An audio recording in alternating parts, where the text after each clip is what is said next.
예, 안녕하세요. 유순복입니다. 반갑습니다. 예, 오늘은 세종대왕의 셋째 아들인 안평대군의 시를 감상하시겠습니다. 예, 읽어보겠습니다.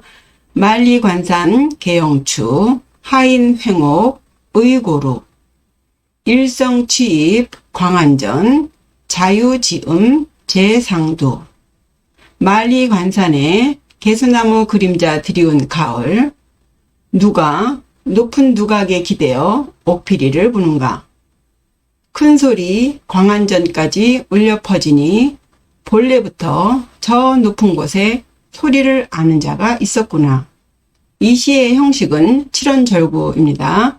7자로 된 구가 4개가 있죠. 예, 연으로 보면 2줄인 절구시입니다.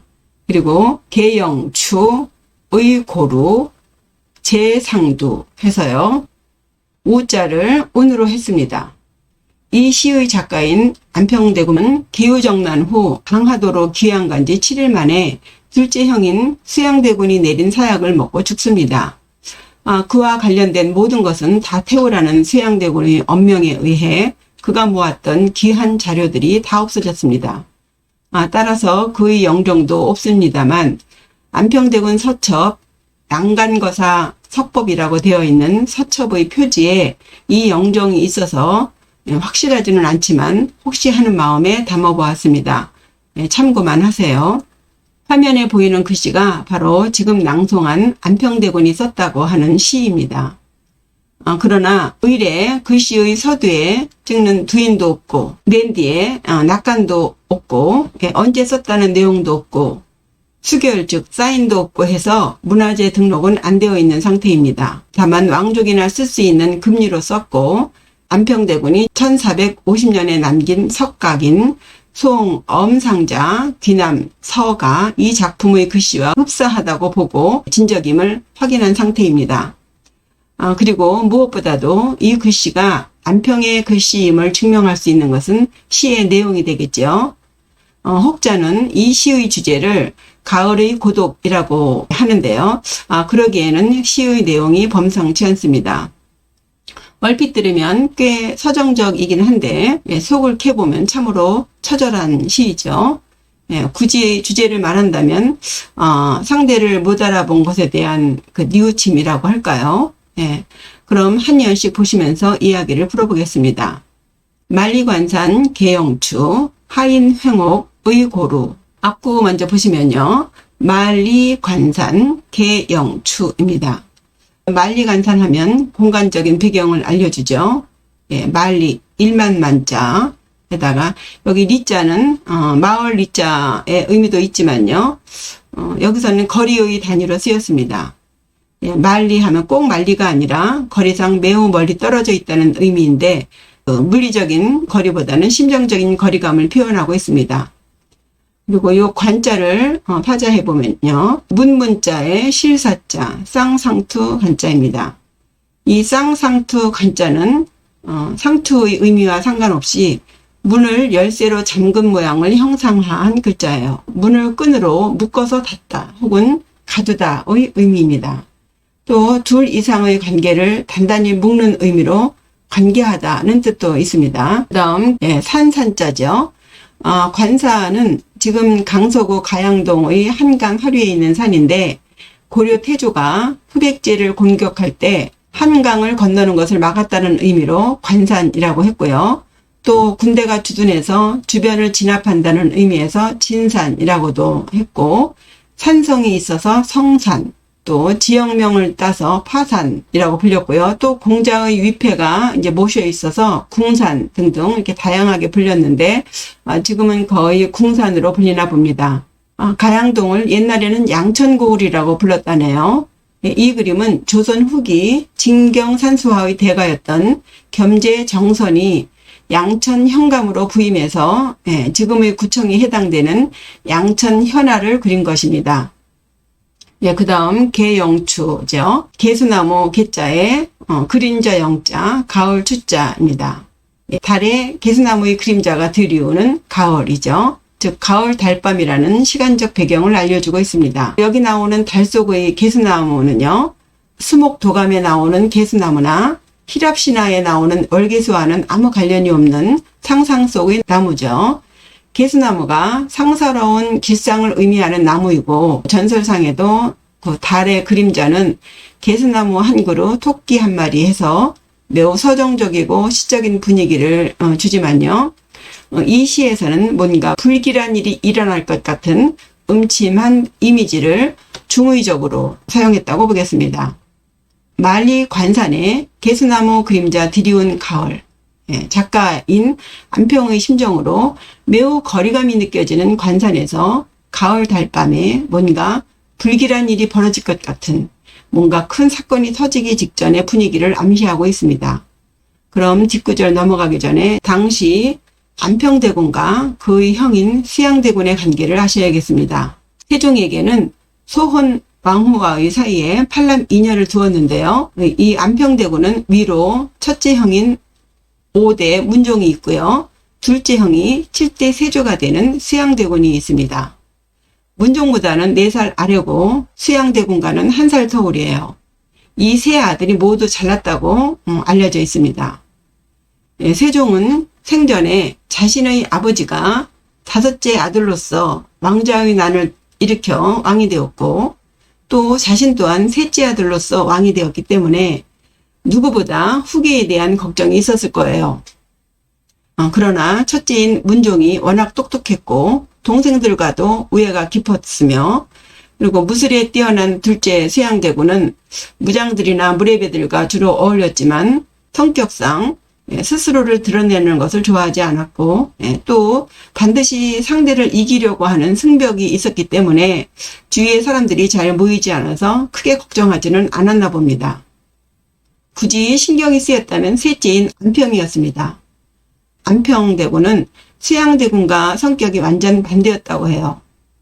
수양에 비해 무술보다는 글을 좋아했고 예원의 총수라고 불렸을 만큼 시서와 삼절은 물론이려니와 가야금도 잘 켰으며 예술적인 감각과 안목으로 많은 책과 골동품을 사들여서 왕족 이하 사대부들의 선망의 대상이었습니다. 게다가 그 특유의 너그러움과 친화력으로 한강가에다가는 담담정을 지어놓고 문사들과 풍류를 즐겼고, 자하문 밖에서는 무계정사를 지어 힘께나 쓰는 한량들을 모아 무술을 즐기는 등 그의 주변에는 항상 많은 사람들이 몰려들어서 마치 자신의 세를 과시하는 것 같았습니다.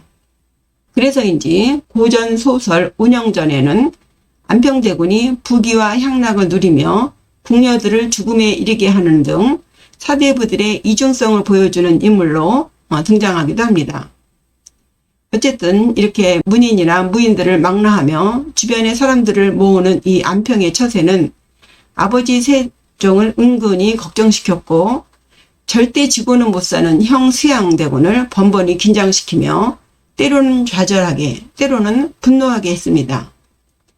해서 아이러니하게도 안평이 한강이 내려다 보이는 담담정에서 연애를 베풀며 문인들과 어울릴 때, 수양은 관산에서 무장들과 무술을 익히며 분노를 삭혔을지도 모를 일입니다. 그러나 지혜로운 세종조차도 전혀 수양의 그런 기미를 느끼지는 못했나 봅니다. 수양보다는 안평을 더 걱정했던 것 같아요. 세종은 장모와 소헌 왕후가 연이어 별세를 하는 바람에 매우 힘겨운 시간을 보낼 때가 있었는데요. 그때 안평의 집에 가서 한 열을 쉬면서 안평집의 택명을 비해당이라고 지어줍니다. 비해당이란 왕 섬기기를 게을리하지 않는 집이란 뜻이에요. 내가 죽더라도, 그리고 혹 문종에게 무슨 일이 있어도 절대 형의 자리를 욕심내지 말아라. 죠. 그렇게 세종은 안평을 단돌이 해놓습니다.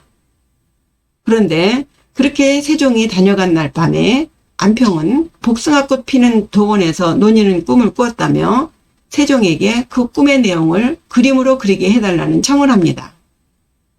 도화서 화원은 궁궐 밖에서 소용되는 그림을 그릴 수 없기 때문에 세종의 허락이 반드시 필요했죠. 그런데 세종은 그 그림을 그리도록 허락합니다. 해서 도화서 화원인 안견이 그린 그림이 몽유도원도예요. 이 그림은 누가 봐도 안평의 정치적인 야심을 숨길 수 없는 그림이죠. 세종의 입장에서 볼 때 또다시 대를 이어 자식들 간의 피바람을 불러일으킬 수도 있는 그런 위험한 그림을 세종이 허락했다는 것은 두 부자 간의 모종의 이야기가 있었지 않았을까 짐작해 봅니다. 분명 안평은 절대 왕위를 넘보지 않을 것이라는 믿음을 아버지 세종에게 보였을 거예요. 그러나 형 수양은 모르는 일이죠. 도대체가 안평이 하는 일은 뭐든지 마음에 들지 않았습니다.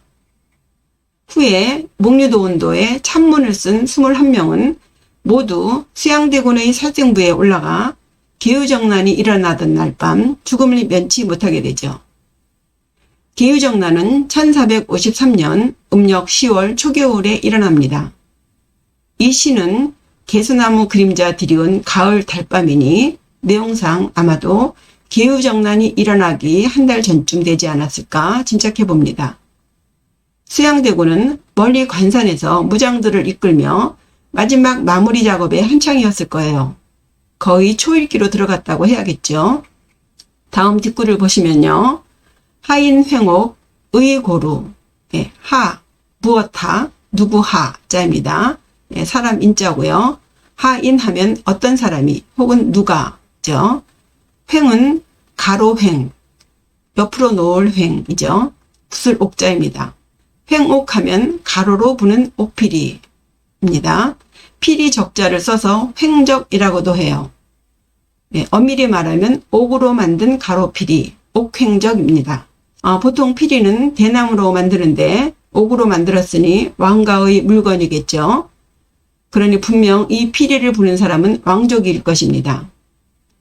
또 가로피리는 세로로 부는 피리보다 조절에 뛰어난 성능이 있다고 합니다. 그러니 연주법이 어려워서 정식으로 선생에게 배우지 않는 사람은 불기 어려웠을 것이고 이 정도 가로 피리를 부는 사람이라면 피리를 잘 부는 사람일 것이라고 짐작이 됩니다. 그리고 이 동국여지 승남에 의하면 이 옥피리 소리는 매우 청량하다고 기록되어 있고요. 또 속전에도 동해의 용이 바친 것으로서 역대의 보물로 전한다. 되어 있고, 또 행간에는 옥피리 소리는 귀신도 감응한다는 이야기가 있을 정도로 매우 귀하게 취급되었습니다. 다음 의고루 하면요. 의는 기댈 의자에 높을 고자, 다락 루자입니다. 높은 누각에 기대어죠. 누각은 관산의 정상에 있는 소악루를 말합니다. 지금 화면에 보이는 누각인데요. 사방을 바라볼 수 있도록 문과 벽이 없이 다락처럼 높이 지은 것이에요. 위태로울 위자를 붙여서 위루라고도 하고요. 높을 준자를 붙여 준루라고도 합니다. 처음에는 중국의 동정호에 있는 누각 이름을 따서 악양루라 지었는데 이후 소실돼서 영종 때인 1737년에 작은 악양루라는 의미로 소악루라 이름 짓고 다시 조성했는데요. 이후에 또 불에 타서 1994년에 다시 복원한 것입니다. 이것이 겸재정선이 소악루에서 내려다본 한강의 풍광을 그린 산수화입니다. 여기 소악루 쓰여있는 거 보이시죠? 하인 횡적 의고루. 누가 소악루에 기대어 옥피리를 부는가죠? 누가 볼까요? 세종대왕은 음악에 관해 매우 조예가 깊었다고 합니다. 한때 박연이 옥돌로 편경을 제작하였는데요. 그 시연을 듣고 난 세종이 지금 소리를 들으니 매우 맑고 아름다워 내가 매우 기쁘도다. 그런데 이 칙의 일매 소리가 약간 높은 것은 무엇 때문인가? 라고 묻습니다. 그러자 박연이 살펴보고 하는 말이 편경을 갈 때 그었던 먹줄이 아직 남아있습니다. 면서 그 먹줄을 다 갈아내니 비로소 바른 소리가 났다는 기록이 있습니다. 세종의 소리에 대한 감각이 뛰어남을 보여주는 아주 좋은 예라고 하겠습니다. 조선이 유교를 표방하는 국가니만큼 공자가 그랬듯이 세종은 자신이 좋아하는 음악을 통해 백성을 교화시키고자 했습니다.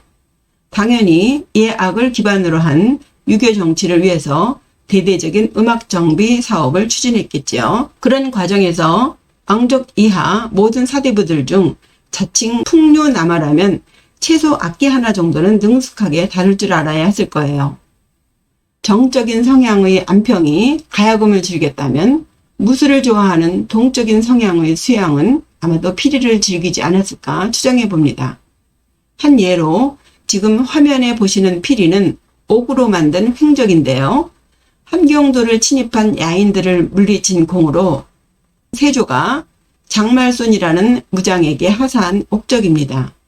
우리나라에서 가장 오래된 것으로 전해지죠. 관산의 높은 누각 소왕루에 기대어 누가 옥피리를 불었을까요? 시의 내용상 안평은 수양이 피리를 좋아하고 또 잘 분다고 알고 있었기 때문에 그의 존재를 피리로 비유했으리라 짐작합니다. 다음 두 번째 한번 보시죠. 일성취입 광안전, 자유지음 재상두. 앞구 보시면요. 일성취입 광안전에서 전자가 빠졌습니다. 여기 표구하는 과정에서 빠졌다네요. 그래서 요 전자를 요 뒤에다가 붙였어요. 그래서 제가 여기 일성취입 광한전 해서 뒤에다가 붙인 것입니다. 문장 보시면요. 일성, 예, 한일자죠. 소리성자, 예, 일성, 한 소리, 큰 소리입니다. 그 다음에 취입, 불취, 들입. 이 취자를 보시면 입구자에 입 크게 벌린 모습을 형상화한 하품 홈자입니다. 큰 소리가 불러 들어온다. 예, 작은 소리가 아니죠. 큰 소리입니다. 어디로? 예, 광안전으로. 넓을 광자, 찰한자, 큰 집 전자. 예, 즉 궁궐 전자입니다. 소왕루에서 부는 큰 피리 소리가 광안전까지 울려 퍼진다죠.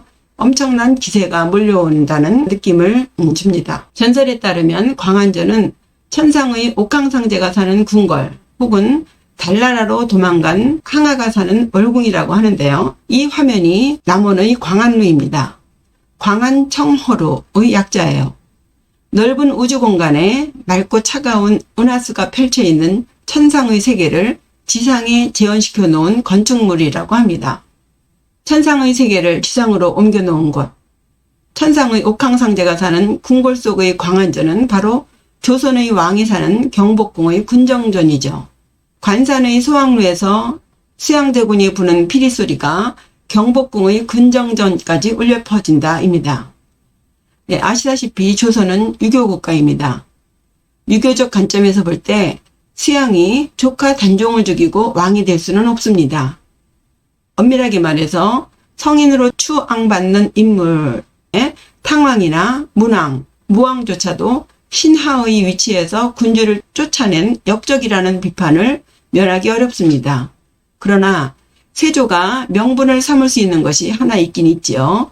예, 그것은 형인 무왕을 보좌하여 주나라를 건국하고 그 형인 무왕이 죽은 후에 어린 조카 성왕을 보좌해서 주나라 건국 이후의 불안한 정국을 안정시킨 후에 그 성왕이 성인이 되자 권력을 돌려준 주공단을 흉내내는 것입니다.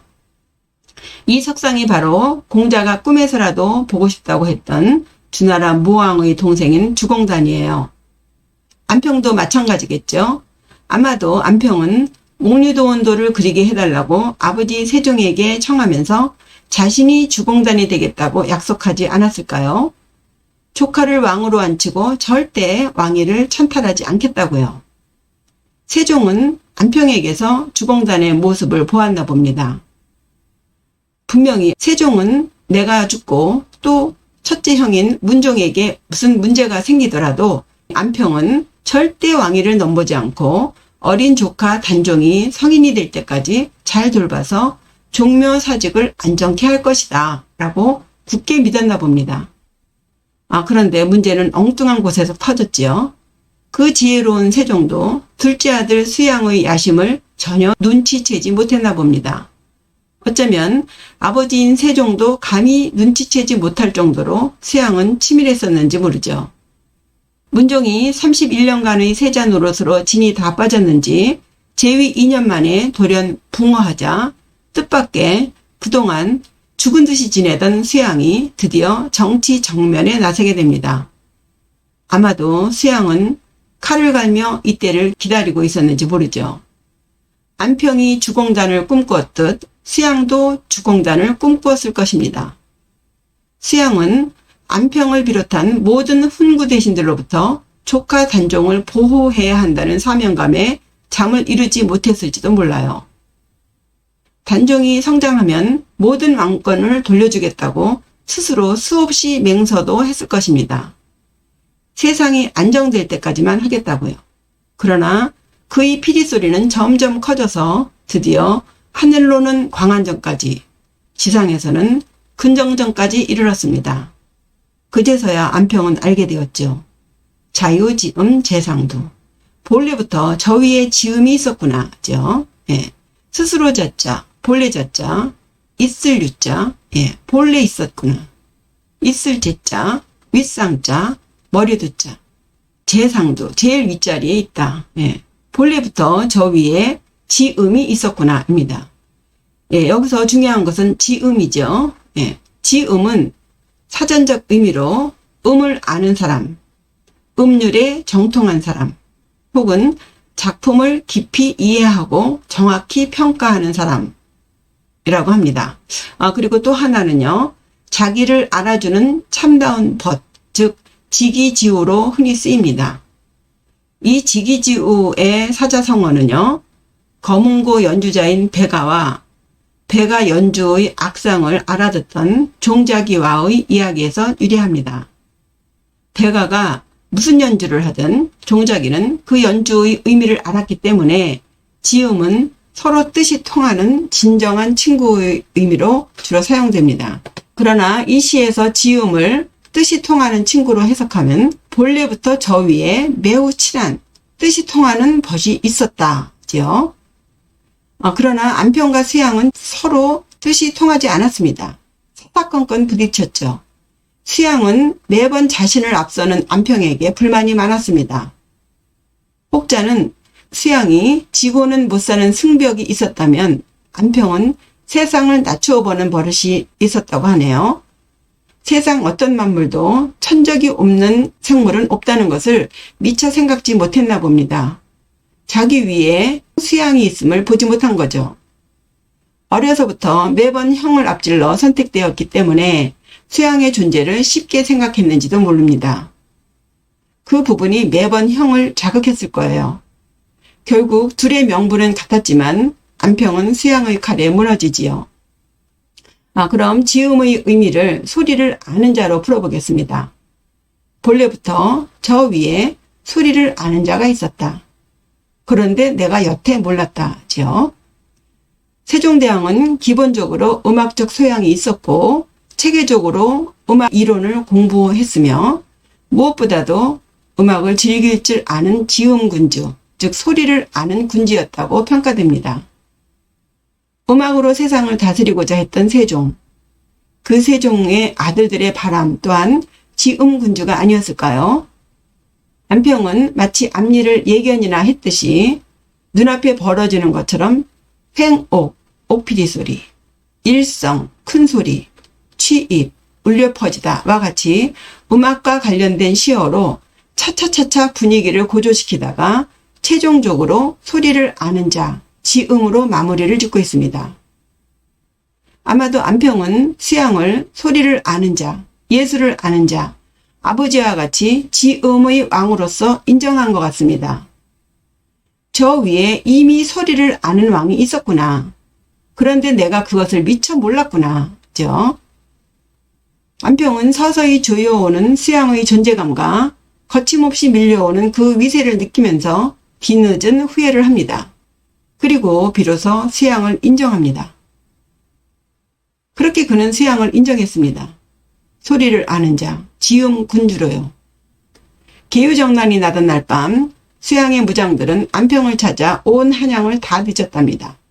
그런데 어이없게도 그는 모든 것을 포기한 듯 다 받아들이는 것처럼 그의 양어머니 집에서 잠을 자고 있었답니다. 왜냐? 시의 내용상으로 볼 때 안평은 수양을 지음이라고 믿었습니다. 이미 있었구나. 내가 몰랐구나. 그런데 안타깝게도 수양은 아니었지요. 수양은 지음이 아니었어요. 소리를 아는 자도 예술을 아는 자도 아니었어요. 주공단이 되고 싶었던 안평의 꿈은 또 다른 주공단이 되고 싶었던 수양에 의해 덧없이 무너졌습니다. 그는 단지 왕을 탐낸 사람이었어요. 수양에게 주공단은 단지 명분이었을 뿐입니다.